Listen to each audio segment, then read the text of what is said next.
अस्सलाम वालेकुम, welcome to my YouTube channel AH math experts. मतलब स्टूडेंट्स, आज के इस सेशन के अंदर हम फर्स्ट ईयर की मैथमेटिक्स 9.1 का जो सवाल नंबर बच्चों 9 लिखा हुआ है उसको समझेंगे और इसके जो ऑनवर्ड क्वेश्चन है वो करेंगे डिस्कस। तो उस क्वेश्चन की स्टेटमेंट समझनी है। आ रेलवे ट्रेन, एक ट्रेन है, is running on a circular track, कि घूम कैसे रही है, एक सर्कुलर ट्रैक है जो कि दायरानुमा उसका रास्ता है और उसका कितना रेडियस उसने बोला है, उसका 500 मीटर उसका रेडियस है। तो हमें अभी तक तो रेडियस की समझ लगी है, उसने रेडियस बोला है 500 मीटर, ये हमारे पास आर मिल गया। फिर वो कहता है at rate of 30 kilometre per hour, मतलब उसकी जो स्पीड है ना वो कितनी है, 30 किलोमीटर पर फी घंटा। थ्रू व्हाट एंगल, क्या एंगल होगा, it will turn in 10 second, मतलब कि उसने यहाँ से भागना शुरू किया है और स्पीड है उसकी 30 किलोमीटर पर आवर और वो 10 सेकंड में लेट्स सपोज यहाँ पे पहुंच गई है।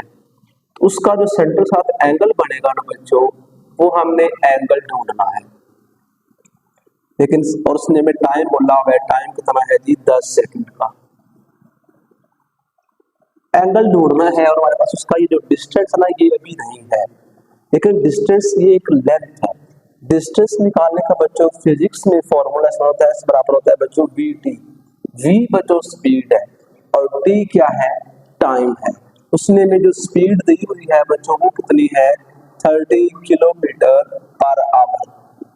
और जो स्पीड का एस आई यूनिट मतलब होता है मीटर फी सेकंड में, जो स्पीड है वो मेजर करते हैं, ये किलोमीटर पर आवर में है। इसको बच्चों हम कन्वर्ट करेंगे, तो कन्वर्ट कैसे करते हैं, 30 लिखा, किलो की जगह पे लगा दिया बच्चों हमने 1000 पर आवर, तो बटे में क्या लगा दिया बच्चों हमने 3600। अब हमने क्या करना है, इन क्वांटिटीज को बच्चों आपस में करेंगे मल्टीप्लाई, 30 के साथ 3 जीरोस डिवाइडेड बाय 3600, तो आंसर से बच्चों मिल गया हमें 8.33 मीटर फी सेकंड।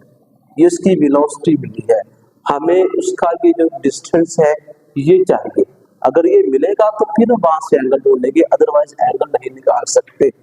तो एस बराबर लेंथ बराबर है जी वी टी, तो वी बच्चों हमारे पास है जी 8.33 और टाइम हमारे पास 10 है, इन्हें करेंगे मल्टी तो आंसर आ जाएगा 83.33। ये बच्चों हमें क्या फाइंड आउट हो गया, उसका डिस्टेंस। हमें बच्चों चाहिए था theta. We know that L बराबर बच्चों होता है आर थीटा के, और यहाँ से एल ओवर आर बराबर थीटा के आ जाएगा।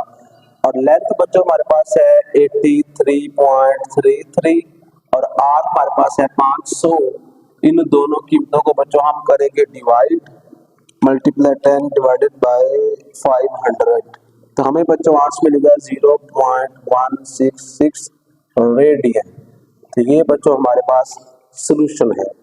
जो अगला सवाल है इसकी भी स्टेटमेंट समझनी है। सवाल लिखा हुआ है अ हॉर्स, एक घोड़ा है, a horse is tethered to a peg, एक घोड़े को किले के साथ बांधा हुआ है, बाय अ रोप, एक रस्सी के साथ, और रस्सी की लंबाई कितनी है, 9 मीटर।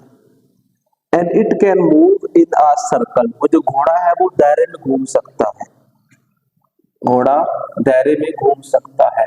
तो दायरे का एक सेंटर होता है, विद पैक एज सेंटर, जिसका किला है ना वो सेंटर पे है। आगे लिखा हुआ है if the horse moves along the circumference of circle, कि जो घोड़ा है वो दायरे के ऊपर ऊपर घूमता है, कीपिंग द रोप टाइट, जो रस्सी है उसको टाइट रखते हैं, मतलब रस्सी की लंबाई फिक्स रहती है, वो 9 है। How for it will have gone when the rope has turned through an angle of 70, मतलब कि एंगल 70 बन गया है, वो जो घोड़ा है वो कितनी दूर गया है, तो ये घोड़े का फासला है, इसको हमने मालूम करना है। तो आर हमें मिल रहा है 9 मीटर, थीटा बच्चों हमारे पास है 70 डिग्री, इसको बच्चों हमने बदलना है रेडियन में। इस एंगल को बच्चों हम मल्टीप्लाई करेंगे पाई ओवर 180 के साथ, इसको हम मल्टीप्लाई करते हैं पाई ओवर 180 के साथ।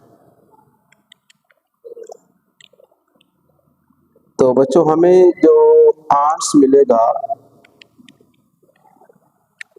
वो आंसर बच्चों मिला है 1.22। ये थीटा का आंसर है 1.22 रेडियन। हमने बच्चों उसकी लेंथ ढूंढनी है, कितना उसने फासला कवर किया, लेंथ फाइंड करनी है।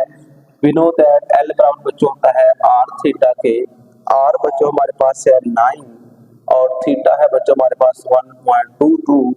तो इसको हम बच्चों 9 के साथ करेंगे मल्टीप्लाई, हमें आंसर मिल जाएगा 10.99 मीटर। ये बच्चों हमारा क्या हो गया, सॉल्यूशन हो गया। इससे फर्दर हम नेक्स्ट क्वेश्चन की तरफ चलते हैं बच्चों।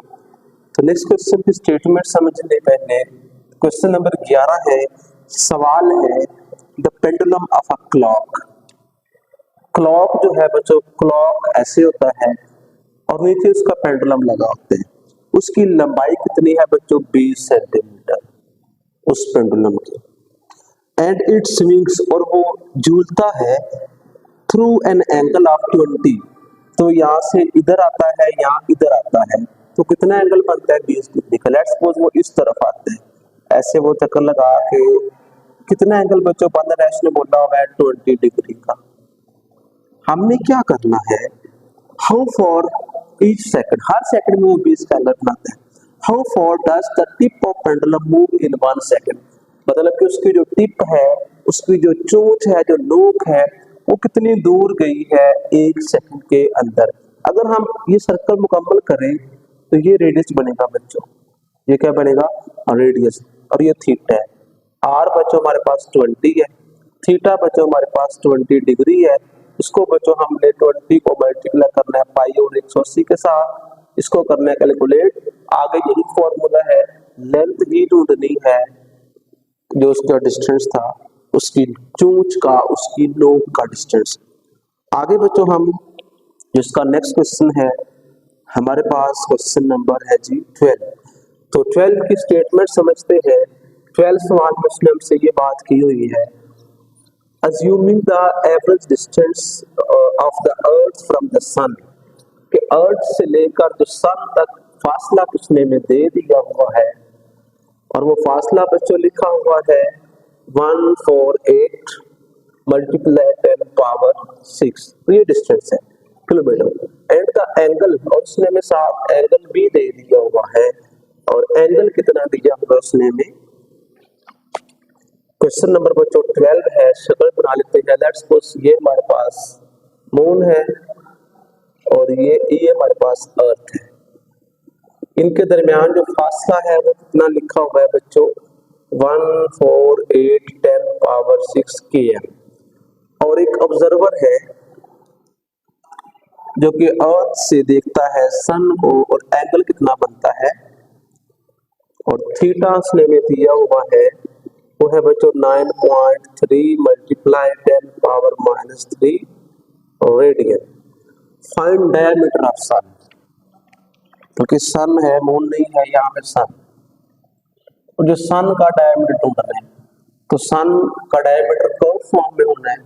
अगर हम इस सर्कल को मुकम्मल करना चाहें तो उसको हम लेंथ का नाम देंगे, और ये हमारा रेडियस होगा।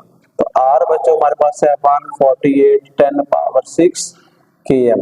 हमें बच्चों लेंथ चाहिए, एल बराबर आर थीटा होता है। आर बच्चों हमारे पास है 148 10 पावर 6 9.3 10 पावर -3। अब जब पावर में हो उसको हल कैसे करते हैं बच्चों, जो नंबर पावर के बगैर है वो आपस में मल्टीप्लाई करेंगे। 148 को बच्चों मल्टीप्लाई करेंगे 9.3 के साथ, तो बच्चों आंसर बन रहा है 1376.4। पावर्स को बच्चों आपस में करेंगे, -6 में से 3 गया तो कितना बच्चों बचेगा 3, और साथ क्या लगा देंगे हम, किलोमीटर। इसको फर्दर 10 पावर 3 के साथ मल्टीप्लाई करें तो आंसर बच्चों, इसको ये भी आंसर हमारा ठीक है, किलोमीटर। तो ये दोनों आंसर हैं, आप इसको जैसे मर्जी जो मर्जी लिख लें। आगे जो बच्चों हमारा सवाल नंबर 13 है, ये लॉन्ग क्वेश्चन के तौर पर है। इसकी स्टेटमेंट बड़े गौर से, बड़े ध्यान से समझनी पड़ेगी आप लोगों को। तो क्वेश्चन की स्टेटमेंट है, अ सर्कुलर वायर, हमारे पास एक सर्कुलर वायर है, एक तार है जो कि दायरानुमा है, उसे कट कर दिया गया है, इस कट एंड स्ट्रेंथन, फिर उसको बाद में सीधा कर दिया है, जैसे ही काटा है फिर उसको सीधा कर दिया, और सीधा करके हमने उसके बाद अगला काम ये किया है और इसको बेंड कर दिया है। बेंड करके अगला काम ये किया कि इसको एक हुप है, हुप बोलते हैं, जैसे अंगूठी होती है, उस अंगूठी को एक पाइप है, जो पाइप है वो जैसे खाली होता है अंदर से। तो स्टेटमेंट है जी 13 नंबर क्वेश्चन है हमारे पास, एक सर्कुलर वायर है और उसका बच्चा उसने जो रेडियस दिया हुआ था ना हमें, वो रेडियस कितना है 6 सेंटीमीटर है। इसको कहीं से काटा है, इसे काट के फिर सीधा कर दी है, तो सीधा करके लेट्स सपोज ये इसकी लेंथ बनती है। फिर इसको बेंड किया है एक और रिंग के ऊपर जिसका रेडियस 24 सेंटीमीटर है। मतलब इसको बेंड करके मैं कहता हूँ कि ये लेट्स सपोज यहाँ से यहाँ तक इसकी बेंड आ गया है, तो हमने ढूंढना है कितना एंगल बनेगा सेंटर के साथ। असल में क्वेश्चन जहाँ शुरू होता है यहाँ पे एंड होता है, हमें इसकी जरूरत है। ये रेडियस हो गया ना, दूसरे का इसके इसको लपेटना है। अभी जो लेंथ है ना, हमें इस लेंथ का नहीं पता। अगर हम गौर करें इस बात के ऊपर, जो लेंथ थी असल में ये रेड सर्कल था, उससे काट के सीधा किया है, तो ये इसकी जो बाउंड्री है इसका बच्चों फॉर्मूला आता है 2 पाई आर। जो लेंथ निकालेंगे हम 2 पाई और साथ आर 6 है, इसका बच्चों बनेगा 12 पाई। ये लेंथ कितनी बच्चों बन गई है 12 पाई। तो रेडियस बच्चों हमारे पास 24 सेंटीमीटर है और एल हमारे पास है बच्चों 12 पाई। थीटा बच्चों हमने ढूंढना है, एल बराबर होता है आर थीटा के, थीटा इधर रखा, एल ओवर आर। लेंथ बच्चों हमारे पास है 12 पाई ओवर 24 बराबर है थीटा के 12 2 आर। तो पाई है वो 2, ये बच्चों हमें क्या मिल गया है, एंगल मिल गया है। तो इस तरह आज के इस सेशन में हमने क्वेश्चन नंबर 9 से लेकर 13 क्वेश्चन जो हैं वो समझे हैं, और नेक्स्ट वीडियो में इंशाल्लाह हम इससे जो ऑनवर्ड क्वेश्चन है वो समझेंगे। तो मजीद वीडियोस के लिए चैनल को सब्सक्राइब करें और रखें बेल आइकन को ऑन, ताकि जब भी कोई भी वीडियो अपलोड की जाए तो आप तक बर वक्त पहुंच सके। रखें, दुआ में याद। अल्लाह हाफिज।